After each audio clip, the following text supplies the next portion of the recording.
and the architects of our republic wrote the magnificent words of the Constitution and the Declaration of Independence, they were signing a promissory note to which every American was to fall heir. This note was a promise that all men, yes, black men as well as white men, would be guaranteed the unalienable rights of life, liberty, and the pursuit of happiness.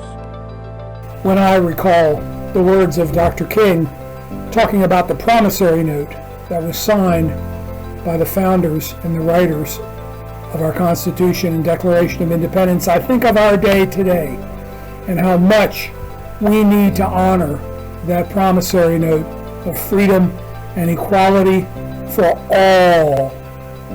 And I know that the men and women who will lead this nation in the upcoming years owe a great deal of debt to the legacy of Dr. King. No podemos darnos por vencidos en seguir buscando la igualdad para todos. Now is the time to make real the promises of democracy.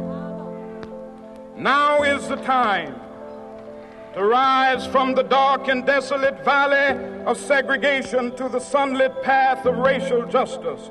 Now is the time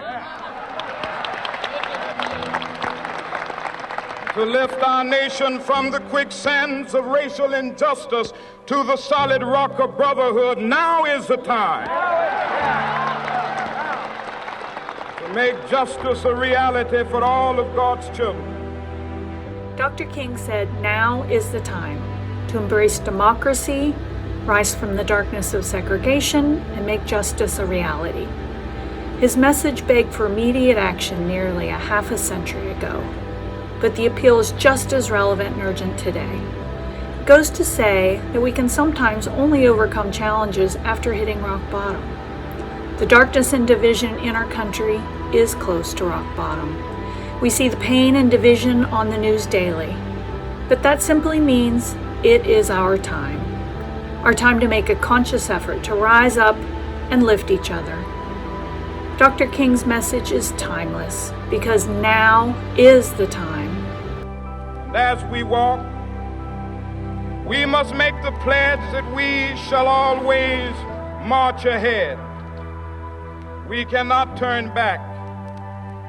There are those who are asking the devotees of civil rights, when will you be satisfied? We can never be satisfied as long as the Negro is the victim of the unspeakable horrors of police brutality. The quote that I really like talks about the fact that we must always march ahead. We cannot turn back. I would only add to that it's not a matter of not turning back. We can't stand still either, because the gains in civil rights are not something that are carved in stone. These are gains that can be eroded quickly. There will always be people who will want to push us back into a more cruel and unjust society, and we have to recognize that. I think that 2020 has shown us that we're not in a place to be satisfied, and I hope that the HCC community will make the commitment to the pledge that Dr. Martin Luther King Jr. talked about in this quote, and that we will promise to move forward. I say to you today, my friend,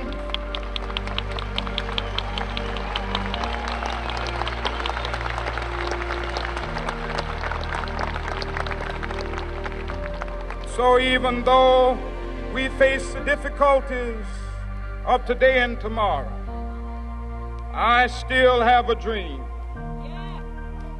It is a dream deeply rooted in the American dream. I believe this quote is saying that no matter the difficulties we face or the challenges, we can overcome that and become stronger from that. 57 years after Dr. King shared his dream, our country continues to struggle with discrimination.